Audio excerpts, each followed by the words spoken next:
My name is Sean Edwards and I'm with the Texas CIT Association. Today we're going to run through a scenario based on the new emergency detention form that was created and started for all Texas police officers in September 1st, 2025. What you're about to watch is a scenario of an individual in a mental health crisis, and then we are going to help you complete the emergency detention step by step.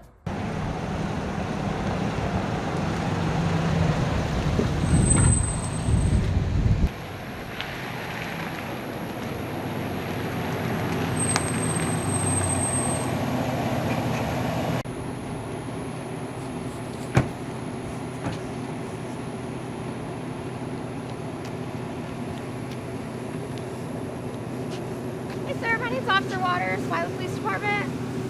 Yeah, I called because there's a guy down there that he's like talking to the trees and talking to the grass. He's just acting crazy and he acts like he's scared. Like I asked him if he was all right and he kind of jumped and I said, and I don't understand what he's saying, but he's like crouching around and just acting really strange over there. Okay, all right, well, thank you for calling us. Oh no, I appreciate it. He's right over there. Perfect, thank you.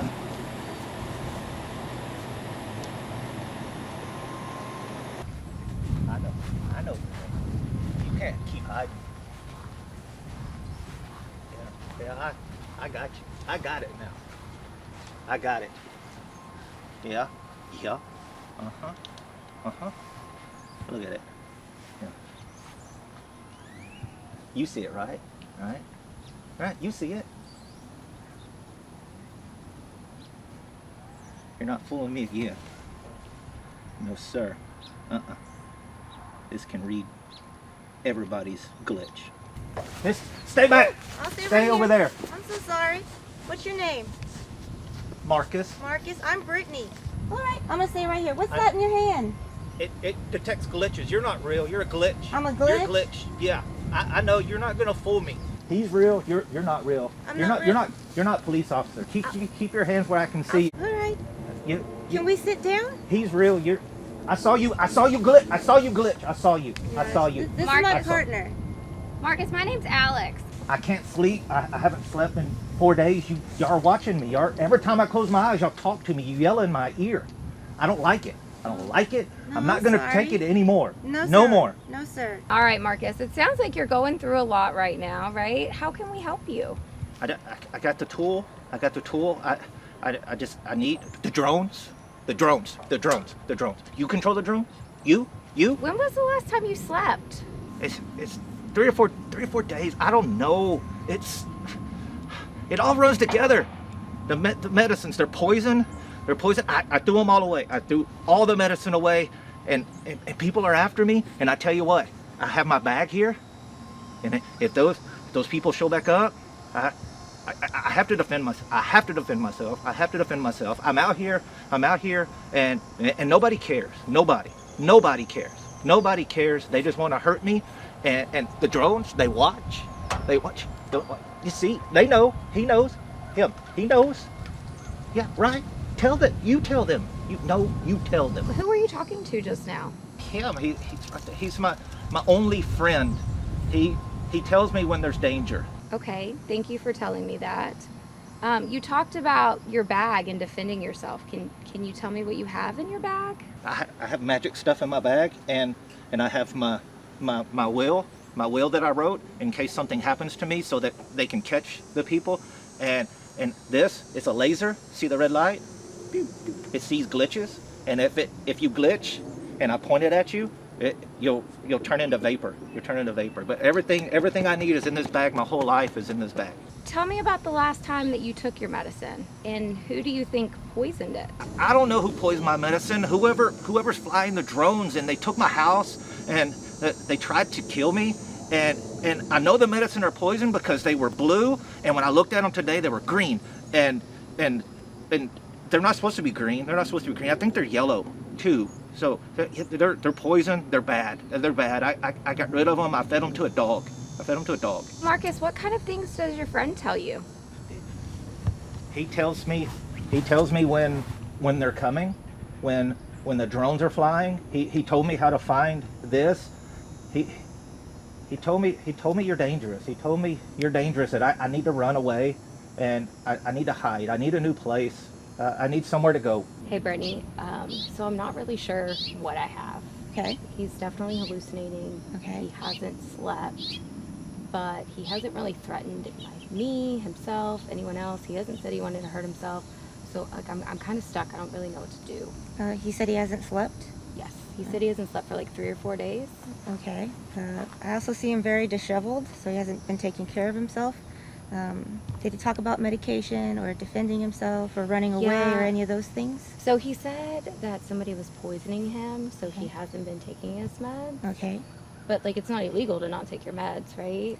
No, but he hasn't slept. Is he also not eating if he's not taking his meds? If he's going to defend himself, what is that going to look like? He did say that he was going to defend himself because of the Okay. voices. What does that look like? Are we at risk of him attacking someone that may be trying to help? Or is he going to flee? Are we at risk of him running onto the street because he's afraid? Marcus, so you said that somebody was poisoning your medicine. Where did that happen at? I woke up and last week, and the medicine was everywhere, and I knew someone had been in it. It was a different color. I think the people that are watching me got into my house and where I was staying, and they poisoned it, and they wanted me to take it. Thank you for telling me that. And so, have you ever been to the doctor or a hospital before you were prescribed those medications? I've been to Texas Health Hospital.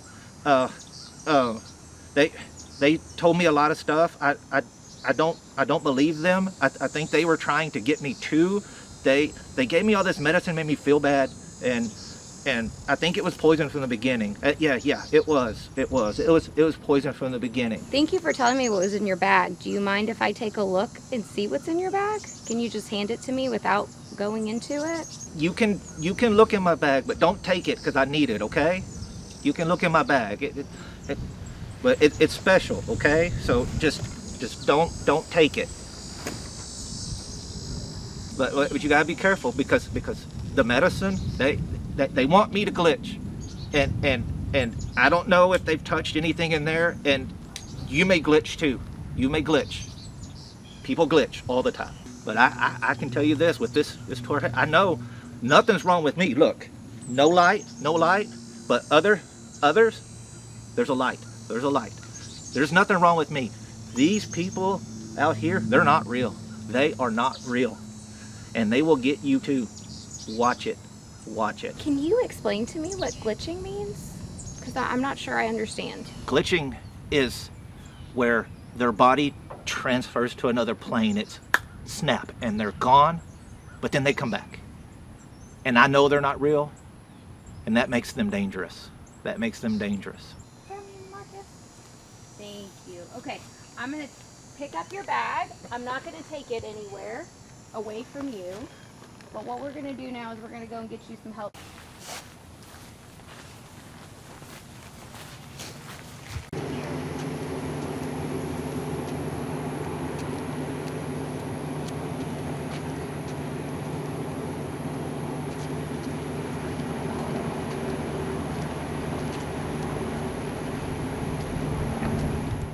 This notification of emergency detention form is a critical legal document.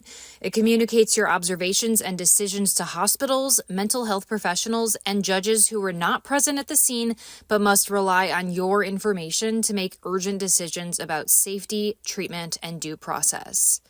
The goal is not just to check boxes, it's to clearly document why emergency detention was necessary based on what you observed or what was reliably reported to you. At the top of the form, begin by completing the case number, date, and time. These details establish when the detention occurred and help courts and facilities track the case accurately. Next, complete the identifying information for the person detained, including name, date of birth, address, and contact information if known. Accurate identification is essential for hospitals to locate medical history and for judges reviewing your detention later. You'll also identify yourself as the peace officer, including your agency. This confirms that the detention is being made under your statutory authority. The next section is one of the most important parts of the form. By checking these boxes, you are documenting that the legal requirements for emergency detention have been met. You are affirming 3 things. First, that the person evidences mental illness. Second, that they present a substantial risk of serious harm to themselves or others, or are unable to remain at liberty due to severe deterioration or lack of insight. And third, that the risk of harm is imminent unless the person is immediately restrained. These statements track the new Texas law and will be closely reviewed by hospitals and judges. Checking these boxes without supporting facts later in the form may delay care or create legal issues. In Section 1, explain what led you to those beliefs. This is where you describe the recent behavior, statements, threats, or overt acts that you personally observed or that were reliably reported to you. Specific observable facts are critical. For example, in this situation with Marcus, you see the officer has described Marcus's state of mind, that he wasn't eating or sleeping and stopped taking his medications, what actions he took, pointing the temperature reader at people to determine if they were real or not real, and what he said, that people were glitching and that he had voices telling him to run, that others were trying to kill him, and he had to defend himself with the magic in his bag. Be sure to explain how this information relates to the risk of harm. Here, the officer states that Marcus is not making safe or rational decisions and that he is scared and ready to fight to protect himself from perceived threats. Remember that this written narrative often becomes the primary evidence relied upon by physicians in deciding whether to admit that person and by judges reviewing the detention. Next, list any individuals who observed the behavior or provided reliable information, including their relationship to the person detained, if known. In this scenario, the witness was the person who called 911, and the officers observed all the other information themselves.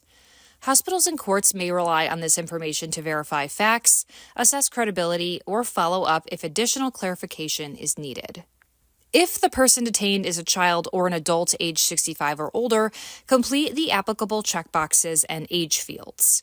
For children, additional findings are required regarding parental ability to protect the child from imminent harm. This information is especially important for judicial review. If physical restraint was used, indicate whether it was for officer safety, the person's safety, or another reason. Facilities use this information to understand the level of risk on arrival and to plan for safe intake and care. Next, document where the call originated, such as a residence, public area, school, or hospital. This context helps mental health professionals understand environmental stressors and potential safety concerns. This table captures key mental health risk indicators. Answer each question based on what you observed or what was reliably reported to you. If you answer yes or unknown, provide additional notes whenever possible. This information helps clinicians assess suicide risk, violence risk, and treatment needs, and helps judges evaluate whether emergency detention was appropriate. Indicate where the person was transported, whether to a hospital emergency room, a mental health facility, or another location. If the person was transferred to EMS, complete the transfer section, including the agency, date, and time, and confirm that transport was safe. Finally, print and sign your name, including your badge number and contact information, and complete the date. Your signature certifies that the information provided is accurate and that the detention was made in compliance with Texas law. The optional third page provides more room for your narrative in text box 1 or any additional information you wish to convey to the hospitals or courts. Completing this form thoroughly and accurately protects the person detained, supports timely medical care, and ensures that courts have the information that they need to review emergency detentions fairly and lawfully. Clear documentation helps the system work, from the moment of detention through judicial review.